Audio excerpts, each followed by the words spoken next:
teman-teman semua, Assalamualaikum warahmatullahi wabarakatuh. Kembali lagi dengan saya Niko Ardiansa. Di mana lagi kalau bukan di Niko Talk. Ini merupakan podcast saya yang ketiga ya guys ya. Yang tadi udah sama Mas Faisal, sama Mas Deka, dan yang terakhir ini ya mungkin sama Mas Yubasa dan Mas Ahya. Pada kesempatan kali ini saya akan membahas tema tentang pertumbuhan dan perkembangan pada usia anak dan usia remaja. Tapi sebelum itu alangkah lebih baiknya perkenalan dulu lah. Silakan untuk Mas Yubasa atau Mas Ahya dulu yang mau perkenalan terlebih dahulu. Ayo, silakan. Perkenalkan, nama saya Febrian Banu Salsabili. Alamat tinggal atau alamat rumah dari Brebes, Bumiayu, Brebes, Jawa Tengah. Saya di UNJ mengambil jurusan atau prodi PJKR, tentunya Fakultas Ilmu Keolahragaan, angkatan tahun 2020. Silakan Mas Firman. Kalau saya sendiri perkenalkan, nama saya Firman Ahyar Wildan. Tempat asal saya yaitu dari Mojokerto, Jawa Timur. Saya kuliah di Universitas Negeri Yogyakarta di prodi jurusan Pendidikan Jasmani, Kesehatan dan Rekreasi di Fakultas Ilmu Keolahragaan Universitas Yogyakarta. Oke, bener. Keduanya sama-sama dari luar kota ya Mas ya. Jauh. Niat banget kuliah di sini ya. Semoga lancar lah menuntut ilmunya. Semuanya bisa diserap dengan baik ilmu yang dapat dari dosen. Amin. Kan kalau masuk olahraga itu kan harus ada prestasi gitu kan. Kemarin pas masuk kan menyertakan sertifikat prestasi nggak Mas? Kalau saya kemarin masuk di Universitas Negeri Yogyakarta itu melalui jalur SNMPTN atau jalur orang-orang sering menyebut dengan jalur undangan. Ya. Jadi saya cuma melalui seleksi dari sekolah, untuk dimana setiap sekolah biasanya kan ada kuota tertentu untuk anak-anak yang dapat mengikuti prestasinya baik-baik di sekolah gitu ya Mas. Ya, gitu. Cuma anak pintar dia guys. Cuma ya itu saya sedikit melampirkan adalah sertifikat 1-2 yang kemarin yang saya capai lumayan agak tinggi tingkatnya itu atletik lah. Anak atletik, salah satu cabur atletik ya. Oke. Ini kan dari Mas Ahyar ya. Sekarang kalau mungkin dari Mas Yubasa. Dari saya sendiri, saya sebenarnya angkatan dari SMA itu 2019. Saya sendiri itu gap year 1 tahun. Nah, saya baru daftar kemarin di UNJ itu 2020, dan kebetulan alhamdulillah diterima lewat jalur SM atau jalur mandiri. Untuk prestasi mungkin ada, tapi kemarin tidak saya lampirkan. Cuman kemarin saya mendaftar lewat jalur mandiri, tes lagi, dan alhamdulillah bisa lolos dan diterima di UNJ. Nah, kalau Mas Ahyar tadi kan basicnya kan lebih ke atletik ya. Kalau Mas Yubasa sendiri hobinya gitu? Hobinya atau basic saya itu di sepak bola atau futsal. Oke, sepak bola, futsal ya. Wah, anak lapangan berarti dua-duanya nih. Oke nih, kita langsung aja masuk ke pertanyaan ya Mas Ahyar, Mas Yubasa. Boleh. Ini pertanyaan yang pertama nih yang ingin saya tanyakan ke kalian berdua. Apa yang dimaksud dengan pertumbuhan dan apa yang dimaksud dengan perkembangan pada peserta didik? Silakan, siapa dulu yang mau? Oke, Mas Ahyar dulu boleh. Untuk pertumbuhan sendiri, menurut saya pengertian dari pertumbuhan itu dimana berubahnya kondisi fisik ataupun bentuk fisik dari manusia atau peserta didik itu tersebut, dimana yang awalnya peserta didik tersebut melalui masa-masa mungkin dari lahir udah jadi bayi ya Mas ya. Bayi mungkin di situ orang-orang kalau mengatakan bayi itu kan kecil ya, dalam garis besar itu kecil itu dimana orang-orang sering melihat dari kondisi fisik tersebut, dimana yang awalnya bayi itu cuma mungkin berapa senti, cuma berapa senti lah ya. Mungkin 80 sampai 90 sentian lah untuk panjang atau tinggi dari bayi tersebut, dan mungkin berat badannya juga nggak sampai kurang dari 10 kilo lah. Masa ya lebih dari 10 kilo Udah bayi bayi apaan monster itu? itu, bayi raksasa. Gitu. Untuk pertumbuhan sendiri di mana itu perubahan fisiknya dari tinggi badan ataupun berat badan. Jadi dari masa bayi akan melanjutkan ke batita atau bayi 3 tahun, terus balita, dan dapat langsung dikategorikan sebagai anak. Begitu Mas. Oke. Kalau menurut Mas Bahasa nih, pertumbuhan dan perkembangan pada peserta didik itu seperti apa Ya, Mas? kalau menurut saya perkembangan pada peserta didik ya itu adalah perubahan kecakapan atau kematangan secara fisik, emosi dan pikiran menuju dewasa. Nah, perkembangan manusia sendiri itu saat dewasa itu saat perkembangan emosi dan pikiran manusia itu akan terus berkembang. Jadi setiap berjalannya waktu itu akan terus berkembang. Contohnya pada saat masih bayi itu kan kita masih digendong sama orang tua. Nah, saat udah mulai dewasa, udah mulai anak-anak balita itu udah bisa mulai berjalan sendiri, merangkak ataupun berlari. Mungkin gitu Mas. Oke. Dari saya. Ini saya mau tanya ke lebih apa ya? Lebih mendalam lagi gitu loh, lebih apa namanya? Lebih menjurus gitu ya Mas ya. Spesifik. Jadi kan tadi kan kayak baru peserta didik. Tapi kalau kali ini saya akan bertanya tentang pertumbuhan dan perkembangan pada masa balita dan anak-anak. Jadi kan lebih spesifik ke balita dan anak-anak. Ya. Silakan Mas Ahyar dulu boleh di Untuk pada masa anak ya, menurut saya itu dimana anak tersebut ya, kalau pertumbuhan itu tadi yang saya jelaskan, dimana adanya perubahan dari segi tinggi badan ataupun berat badan, yang dimana awalnya di umur 0 sampai 2 tahun itu ya mungkin tingginya tidak terlalu terlihat lah. Nah, kalau mulai masuki anak ini umur kira-kira ya 5 sampai 10 tahunan itu mulai ada perubahan tinggi badannya sangat spesifik Mas. Seperti kita bertambahnya tinggi badan sebesar lebih dari 1 meter, kayak 1 meter lebih 10, 1 meter lebih 5 cm ya, itu merupakan pertumbuhan dari anak. Kalau perkembangannya itu untuk pola pikir anak sendiri, untuk di masa anak ini masih kurang untuk menggunakan akal pikiran yang lebih apa ya, intinya ini kayak lebih kurang kompleks.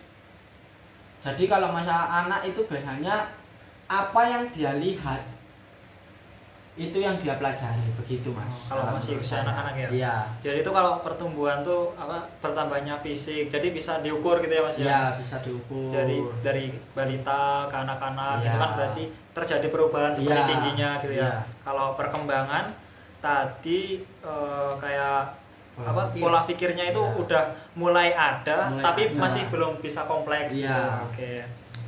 Ini terus saya lanjutkan ya Mas ya. Mungkin ini untuk Mas Bahasa nih. Ya. Apa sih Mas ciri-ciri pertumbuhan dan perkembangan pada masa balita dan anak-anak itu seperti apa Mas? Silakan. Ya, Boleh kalau menurut saya pada masa balita itu pertumbuhannya ya tadi. ya pertumbuhan dan perkembangan. Ciri-cirinya Ciri-ciri ya, pertumbuhan misalkan dan dari perkembangan. balita itu misalkan tumbuh gigi itu termasuk pertumbuhan ya. Iya, iya.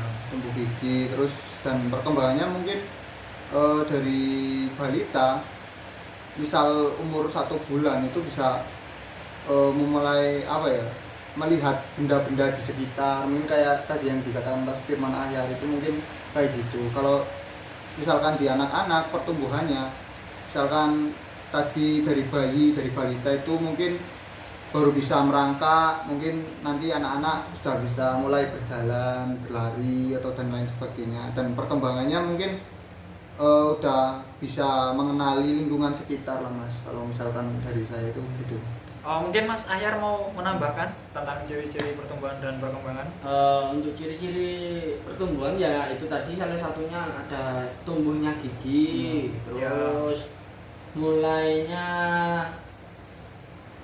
kalau orang bilang itu seperti ya itulah kuat berjalan, mulai tulang-tulangnya mulai kuat berjalan, buat berdiri, buat merangkak gitu.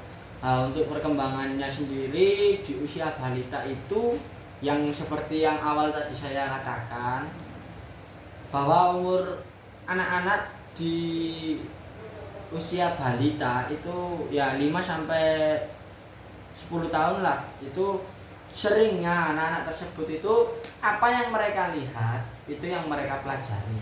Jadi ya di sini peran pendamping orang tua maupun guru, dan yang paling penting itu lingkungan sih Mas ya. Itu paling penting pengaruh bagi anak-anak. Itu sih menurut saya. Berarti itu apa namanya? Pertumbuhan dan perkembangan itu bisa dipengaruhi oleh beberapa faktor ya, kayak misal tadi ya Mas Akhir bilang dari faktor orang tua mungkin juga bisa, Ya. faktor lingkungan bisa, Ya, faktor sekolah betul. bisa, seperti itu ya. Ya. Oke Mas, ini terus apa ya? Yang berikutnya nih, pertanyaan berikutnya. Jelaskan pertumbuhan dan perkembangan pada masa remaja dan pubertas. Kan tadi udah balita dan anak-anak. Iya. Kita naik lagi lah satu level Siap. ke remaja dan ketika dia pubertas. Seperti itu. Silakan oke. Mas Ayat bisa menjelaskan lebih. Kalau pertumbuhan di masa remaja ini ya kita kalangan mahasiswa juga kan juga masih tergolong remaja lah ya. Remaja mulai menuju beranjak dewasa lah dewasa. ya. Cuma orang-orang kalau mengatakan anak itu masuk di usia remaja itu mungkin dari usia 14-an lah, 14 sampai 20 tahun lah. Itu masa-masa emas anak tersebut disebut menjadi remaja, di mana pertumbuhan di usia remaja itu ya sering atau yang pasti kalau cowok nih Mas ya, kalau cowok ini tumbuhnya seperti jakun, Iya. terus kumis, jenggot, nah gitu-gitu itu. Kalau misalnya cewek ya mungkin apa menstruasi begitu. Oh iya, Itu tandanya. tumbuh apa? Tumbuh Buah dada, ya, timbul besar, gitu. ya kan. Terus kalau itu kan tadi kan kayak pertumbuhannya ya Mas ya. Ya. Kalau yang perkembangan nih Mas bahasa Ya. perkembangannya pada masa remaja itu seperti apa? Dari saya perkembangan pada saat remaja itu misal kayak rasa ingin tahunya itu udah mulai tinggi gitu Mas. Udah bahasa gaulnya itu kayak kepo lah, kepo akan sesuatu hal yang ingin dia lakukan. Misalkan kayak mengikuti geng-geng motor atau yang lainnya, itu misalkan kayak gitu. Itu salah satu contohnya perkembangan pada saat remaja. Selain itu juga apa ya, sudah bisa mengenali lingkungan sekitar lah, misalkan kayak lingkungan pertemanan, lingkungan persahabatan, udah mulai bisa menyesuaikan circle sana sini, mungkin bahasa gaulnya gitu Mas. Mungkin apa ya namanya ya, lebih enaknya tuh ngomongnya pemikirannya tuh Pemikirannya udah bisa ya, ke udah bisa yang lebih kompleks gitu ya. udah bisa dikembangkan, mulai kompleks. mulai kompleks. Tapi kan Kayak ini gitu. Mas, namanya kadang kan ada nih anak yang anak remaja yang Iya. apa namanya introvert gitu loh. Jadi kan dia tuh nggak pintar berkomunikasi, dia cuma diem aja. Itu tuh Iya. bisa nggak sih mempengaruhi apa namanya pertumbuhan dan perkembangannya gitu? Ya kalau menurut saya kalau pertumbuhannya mungkin cuma nggak ada juga ya kalau terpengaruhnya di masalah pertumbuhan tersebut. Yang jelas itu di perkembangannya anak tersebut, dimana kalau misal ya Mas, kalau anak-anak seorang anak gitu introvert, tertutup dengan lingkungan, dengan keluarga, dengan teman ataupun apapun itu, mungkin anak tersebut ada dua kemungkinan. Yang satu, mental atau pola pikir anak tersebut cetek.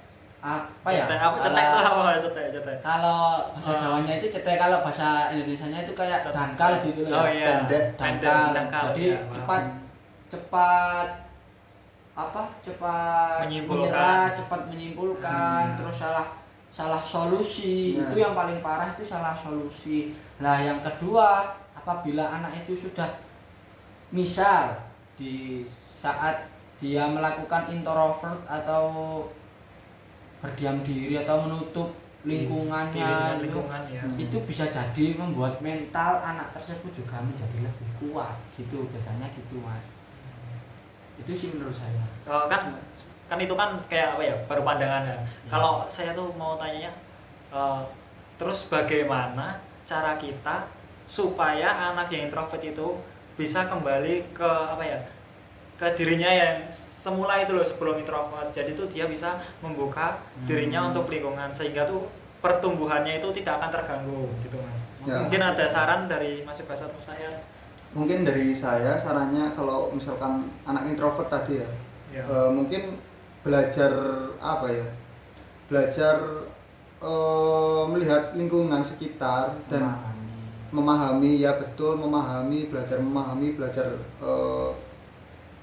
apa ya namanya, melihat lingkungan sekitar, tidak hanya mengetahui aja, tapi dari anak tersebut apa ya, mau bercerita lah, misalkan ada teman dekat atau saudara atau siapa mau bercerita apa sih kendalanya, apa sih masalahnya, kok misalkan saya bisa begini, bisa tertutup kayak gini, bisalah bercerita kepada lingkungan sekitar atau seseorang yang dianggapnya itu dekat gitulah.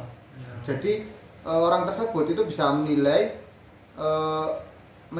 perilaku dia gitu loh Mas, bisa menilai perilaku dia, oh jadi kayak gini, oh berarti ini anak ini harus kayak gini, oh jadi anak ini harus diarahkan seperti ini, seperti itu. Nah jadi dari orang tersebut, dari orang yang merasa terdekat tersebut bisa merubahnya menjadi sikap yang lebih ekstrovert. Jadi apa namanya, kita tuh teman-teman yang lain tuh juga harus peduli Ya, gitu ya. Kalau peduli, memang ada care, anak yang seperti itu tuh kita harus berusaha apa ya, harus dekat dengan dekat, dia, ya, tahu apa sih jangan, yang membuat dia jadi introvert jangan begini, malah lebih dijauhi biar dia gitu. terbuka gitu ya. Tapi kalau menurut saya Mas, tambahan sedikit Ya. untuk misal kalau anak remaja yang introvert atau tertutup begitu, yang paling penting menurut saya itu peran orang tua. Ya. Kalau anak yang introvert atau tertutup gitu kan seringnya lebih suka di rumah aja. Ya. Nggak betul. mau kayak keluar rumah, main, berteman, apa ya, sama bermain teman. sama yang Itu kan lainnya. kayaknya kurang lah, ataupun nggak mau sama sekali. Nah itu peran orang tua di situ itu sangat penting lah menurut saya. Dimana di kondisi tersebut seharusnya orang tua bisa menjadi peran teman di situ buat anak tersebut. Nah gitu Mas menurut saya. Oke, terima kasih ya buat Mas Basa dan Mas Ahyar sudah mau bergabung dan apa ya, menceritakan tentang apa sih pertumbuhan dan perkembangan pada dunia anak-anak dan dunia masa remaja tadi ya Mas ya. Mungkin itu dulu podcast pada kali ini. Semoga ilmu-ilmu tadi yang sudah dibagikan oleh Mas Ahyar dan Mas Basa bisa diserap oleh teman-teman semua dan bisa bermanfaat untuk teman-teman semua. Saya akhiri, wassalamualaikum warahmatullahi wabarakatuh. Waalaikumsalam warahmatullahi wabarakatuh.